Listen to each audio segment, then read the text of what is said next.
Welcome back to AS English. Let's make English sentences. இந்த வீடியோவில் ஆங்கில வாக்கியம் உருவாக்குவதை பார்க்கலாம்.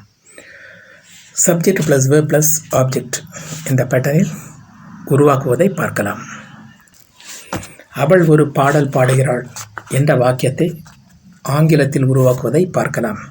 முதலில் நாம் things to find நாம் கண்டுபிடிக்க வேண்டிய திங்ஸ்களை பார்க்கலாம். சப்ஜெக்ட், வெர்ப், ஆப்ஜெக்ட், காம்ப்ளிமெண்ட் மற்றும் எக்ஸ்ட்ரா இன்ஃபர்மேஷனை நாம் கண்டுபிடிக்க வேண்டும். இந்த வாக்கியத்தை பிரேக் டவுன் செய்து முதலில் நாம் கண்டுபிடிக்க வேண்டியது சப்ஜெக்ட். இது யார், க்ளூ வேர்டு யார் என்ற கேள்விக்கான பதில் அவள் என்ற பதில் கிடைக்கின்றது. ஆங்கிலத்தில் ஷி. இரண்டாவது நாம் கண்டுபிடிக்க வேண்டியது வெர்ப். என்ன செய்கிறாள் என்ற குழு வேர்டினுடைய ஆன்சர் பாடுகிறாள். B1 அதாவது சிங். மூன்றாவது கண்டுபிடிக்க வேண்டியது ஆப்ஜெக்ட். எதை என்ற கேள்விக்கான பதில் ஒரு பாடல் என்ற பதில் கிடைக்கின்றது. இது object.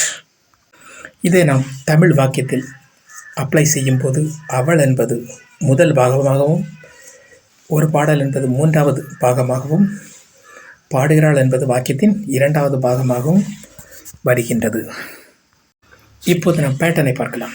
Subject plus verb plus object. இதில் சப்ஜெக்ட் என்பது யார் என்பத கேள்விக்கான பதில் சி கிடைக்கின்றது. அதை நாம் பிராக்கெட்டில் கொடுத்திருக்கின்றோம். என்ன செய்கிறாள் என்ற கேள்விக்கான பதில் சிங் கிடைக்கின்றது. அதை பிராக்கெட்டில் கொடுக்கின்றோம். எதை என்பதற்கு எஸ் சாங், அதை பிராக்கெட்டில் நாம் கொடுத்திருக்கின்றோம். இதை நாம் பேட்டர்னில் அப்ளை செய்யும்போது ஆங்கிலத்தில் சி சிங்ஸ் எ சாங் என்று கிடைக்கின்றது.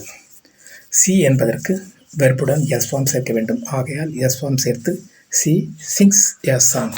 அவள் ஒரு பாடல் பாடுகிறாள். தேங்க்ஸ் ஃபார் வாட்சிங். Please share and subscribe.